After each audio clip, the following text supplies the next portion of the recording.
নমস্কার বন্ধুরা, কেমন আছেন সবাই? গল্প যেখানে সত্যি চ্যানেলের আরো একটি নতুন গল্পে আবারও আপনাদের সকলকে স্বাগত জানাই। তার প্রিয় ঝুনুকে রবীন্দ্রনাথ একবার বলেছিলেন, তোমাকেই দেখলুম সংসারে থেকেও গান তোমার কাছে এত প্রিয়। মেয়েদের মধ্যে এটা কমই দেখা যায়।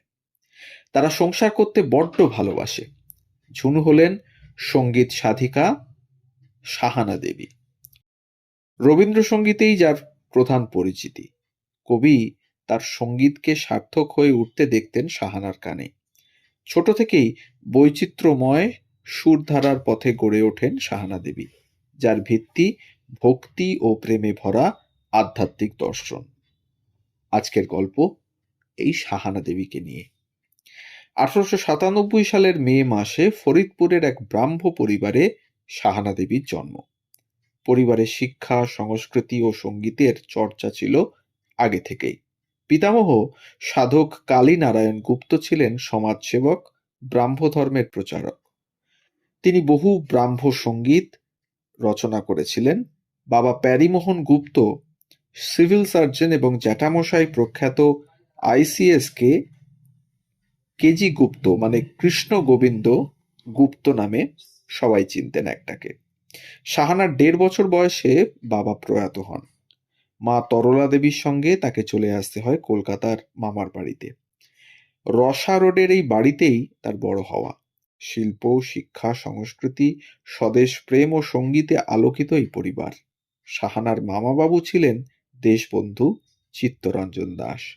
বিশিষ্ট দেশনেতা ও ব্যারিস্টার হলেও আজীবন তিনি ছিলেন সঙ্গীতের মানুষ। সঙ্গীত নিয়ে লেখালেখি করেছেন, রচনা করেছেন গানও।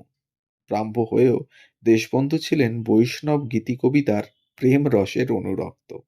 বাড়িতে প্রায়ই বসাতেন কীর্তনের আসর। ছোট থেকে এই সব গান অন্তরে প্রবেশ করেছিল সাহানার।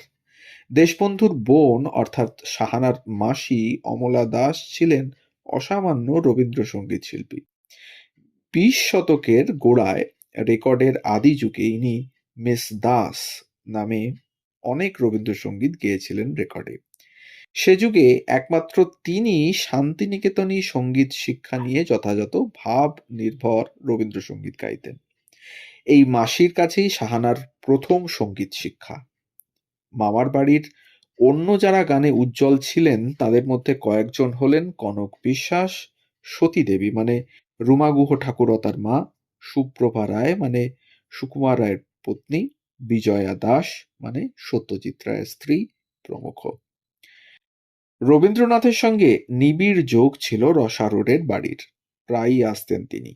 এলেই কবিতা, গান, গল্পের আসর বসে যেত। এখানেই শিশু বয়সে সাহানা কবিকে দেখেন। প্রথম দর্শনেই তার মনে হয়েছিল কি সুন্দর চেহারা, কোথায় যেন যীশু খ্রিস্টের আদলে আসে।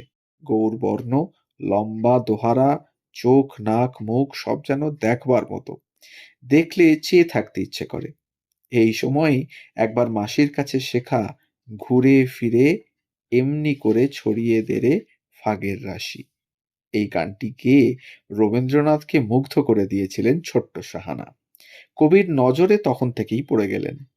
1905-06 সাল নাগাদ ভবানীপুরের পোড়াবাজার মাঠে আয়োজিত এক প্রদর্শনীতে অমলা দাসের পরিচালনায় মঞ্চস্থ হয় মায়ার খেলা ও কালো মৃগয়া, যার মধ্যে দ্বিতীয়টিতে ঋষি কুমারের ভূমিকায় মাত্র 8 বছর বয়সে গান ও অভিনয়ে মাতিয়ে দিয়েছিলেন সাহানা দেবী।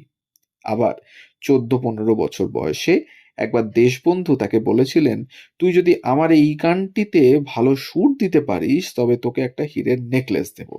সাহানার সুরারোপ এতটাই পছন্দ হলো তার মামা বাবুর, নেকলেস তো দিলেনই, একদিন বাড়িতে বিপিনচন্দ্র পাল এলে তাকেও শোনাতে বললেন। তিনিও মুগ্ধ হন। গানটি ছিল কেন ডাকো অমন করে, ওগো আমার প্রাণের হরি। মাঘোৎসব উপলক্ষে 15 বছর বয়সে জোড়াসাঁকোর বাড়িতে প্রথম গান করেন সাহানা।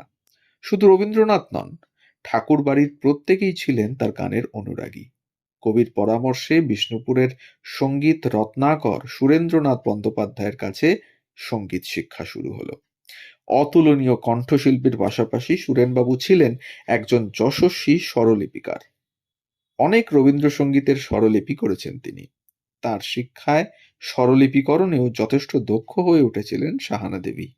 তার পিস্তুত দাদা বিশিষ্ট সঙ্গীত মনীষী অতুল প্রসাদ সেন। অতুলদার অনেক গান তিনি গেয়েছেন। এ গানে অধিকাংশ ক্ষেত্রে বিষাদময়তা যে দার্শনিক স্তরে গিয়ে পৌঁছয় তা অপূর্ব ভঙ্গিতে প্রকাশিত হয়েছে সাহানা দেবীর পরিবেশনে। মাঝে মাঝেই দাদার সঙ্গে বসত গানের আসর। অনেক সময় সেখানে থাকতেন রবীন্দ্রনাথও। অতুল প্রসাদের লখনৌয়ের বাড়ির আসর জমে উঠত ধূর্যটি প্রসাদ মুখোপাধ্যায়, দিলীপ কুমার রায়ের উপস্থিতিতে। এইসব শিল্পীদের গান শোনা ও সঙ্গীত সংক্রান্ত আলোচনায় সমৃদ্ধ হতেন সাহানা। পরবর্তীকালে অতুল প্রসাদের বহু গানের স্বরলিপিও করেছেন সাহানা দেবী। মামার বাড়ি ও দেশবন্ধুর প্রভাবে স্বদেশী আন্দোলনের আঁচ তার উপর পড়েছিল। 1920 সালে কলকাতায় লালা লাজপত রায়ের সভাপতিত্বে কংগ্রেসের বিশেষ অধিবেশন বসে। এখানে সরলা দেবী চৌধুরানীর পরিচালনায় সমবেত কণ্ঠে পরিবেশিত বন্দে মাতরম গানে গলা মিলিয়েছিলেন সাহানা। 1922 সালের গয়া কংগ্রেসে সভাপতি ছিলেন দেশবন্ধু চিত্তরঞ্জন। এখানেও সাহানা দেবী ও সতী দেবী মিলে গেয়েছিলেন বন্দে মাতরম। স্বদেশী আন্দোলন সম্পর্কে নিজের সুচিন্তিত বক্তব্য, আত্মকথা স্মৃতির খেয়ায় লিখেও গেছেন সাহানা দেবী। সারা জীবন রবীন্দ্রনাথ ছিলেন তার মনোজগতের শ্রেষ্ঠ আসনে। কবিও তাকে বরাবর ভীষণ কাছের বলে ভাবতেন। 1916 সালে ডাক্তার বিজয় কুমার বসুর সঙ্গে বিয়ে হয় সাহানা দেবীর। তিনি থাকতেন কাশীতে। ফলে 1917 থেকে 1922 অবধি সাহানা ছিলেন সেখানকারই বাসিন্দা। ওই সময় রবীন্দ্রনাথ সেখানে গিয়ে কিছুদিন ছিলেন এবং তখন সাহানাকে শিখিয়েছিলেন বেশ কয়েকটি গান। সাহানা দেবীর দাম্পত্য জীবন খুব একটা সুখের হয়নি। 5 বছরের মধ্যেই ফিরে এসেছিলেন কাশী থেকে। নিদারুণ মানসিক সংকটে চিঠি লিখলেন রবীন্দ্রনাথকে। কবি যে উত্তর দিলেন তাতে নতুন করে জেগে ওঠার মন্ত্র ছিল। আবারও গানে ফিরলেন সাহানা। 1923 সালের আগস্ট মাসে কলকাতার এম্পায়ার রঙ্গমঞ্চে 4 দিন ধরে অভিনীত হয় বিসর্জন নাটক।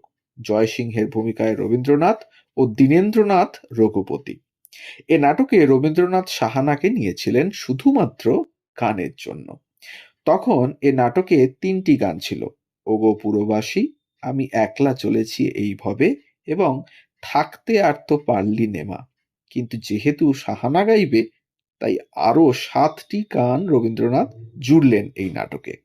তার মধ্যে 2টো পুরনো গান, তিমিরো দুয়ার খোলো ও দিন ফুরালো হে সংসারী। এর সঙ্গে নতুন করে লিখলেন আরো 5টি গান: আমার আধার ভালো, কোন ভীরুকে ভয় দেখাবি, আধার রাতে একলা পাগল, আমার যাবার বেলায় পিছু ডাকে এবং জয় জয় পরমা নিষ্কৃতি হে নমি নমি।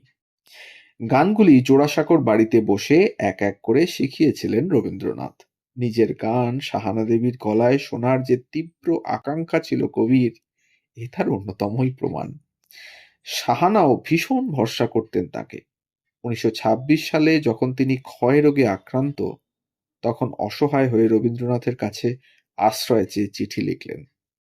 কবি সাহানাকে আশ্রমের একটি আলাদা বাড়িতে রেখে নিজের হাতে সেবা চিকিৎসা দিয়ে তাকে সুস্থ করে তুলেছিলেন।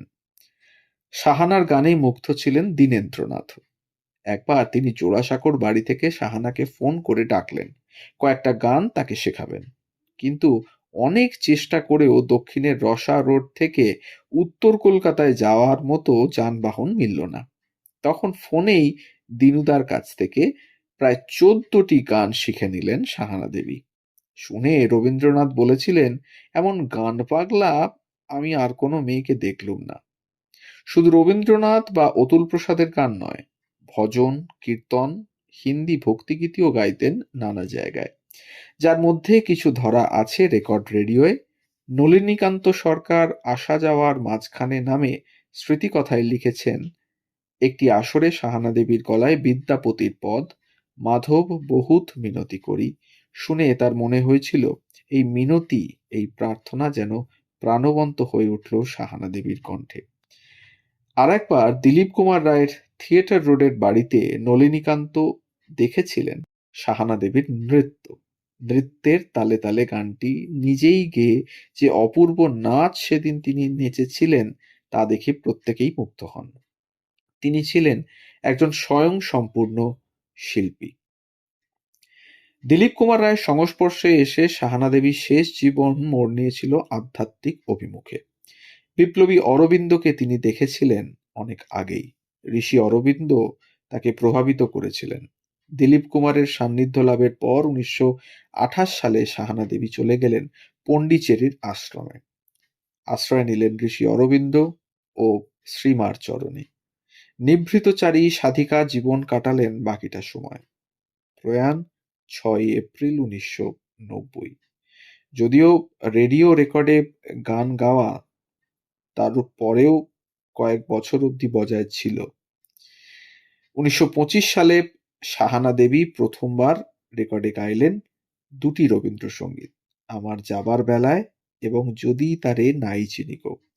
এরপর থেকে বিভিন্ন রেকর্ড ক্যাসেটে তার গলায় শোনা গেছে তোমায় নতুন করে পাবো বলে, তোরই আমার হঠাৎ ডুবে যায়, কেন যামিনী না যেতে পিপাসা হায় না মিটিল, ইত্যাদি রবীন্দ্রসঙ্গীত। অতুল প্রসাদ সেনের গানের মধ্যে রয়েছে মিছে তুই ভাবিস রে মন, হৃদে জাগে শুধু বিষাদ রাগিনী, আমারে ভেঙে ভেঙে করো, কি আর চাহিব বলো, ইত্যাদি গান। কয়েকটি হিন্দি গানও তার কাছে আমরা পাই, যেরকম 1931 সালে হামারি ছোটি সি দুনিয়া, যার কথাটি লিখেছিলেন পণ্ডিত ভূষণ এবং সুর করেছিলেন প্রতাপ মুখোপাধ্যায়। 1932 সালে বালাম রে ইয়াদ করো, কথা লিখেছিলেন পণ্ডিত ইন্দ্র এবং সুর করেছিলেন জ্ঞান দত্ত। 1937-এ দর্শন দো গিরিধারী, কথা কেবি লাল ও সুর করেছিলেন অশোক ঘোষ। প্রসঙ্গত, সাহানা দেবীর কাছে মহারাজা কেওড়াইয়া খোলো ও প্রেম ডগরিয়া হিন্দি গান দুটি শুনে রবীন্দ্রনাথ তৈরি করেছিলেন যথাক্রমে ওগো পথের সাথী নমি বারংবার এবং যাওয়া আসারই এই কি খেলা, এই গান দুটি। যাই হোক, আজকের গল্প এইটুকুই। যা ইনফরমেশন আমরা পেয়েছিলাম তুলে ধরলাম আমাদের চ্যানেলের মাধ্যমে আপনাদের কাছে। সাহানা দেবীর জীবনী খুবই উল্লেখযোগ্য একটি জীবনী, এবং এতটাও গান পাগল একজন হতে পারেন সাহানা দেবীর জীবনীটা না জানলে হয়তো সেটা বোঝাও সম্ভব হতো না। তাই আমাদের ইনফরমেশন যদি ভালো লাগে, আমাদের উপস্থাপনা যদি ভালো লাগে, তাহলে চ্যানেলে নতুন হলে অবশ্যই চ্যানেলটিকে সাবস্ক্রাইব করে একটু পাশে থাকার অনুরোধ রাখলাম। আর যদি ভালো লাগে এতটুকু আমাদের উপস্থাপনা, তাহলে একটি লাইক, একটি কমেন্ট আর একটু শেয়ার করে দেবেন আমাদের গল্পগুলো, যাতে আমরা পৌঁছে যেতে পারি আরো অনেক মানুষের কাছে। সবাই ভালো থাকুন, সুস্থ থাকুন আর শুনতে থাকুন গল্প যেখানে সত্যি। ধন্যবাদ।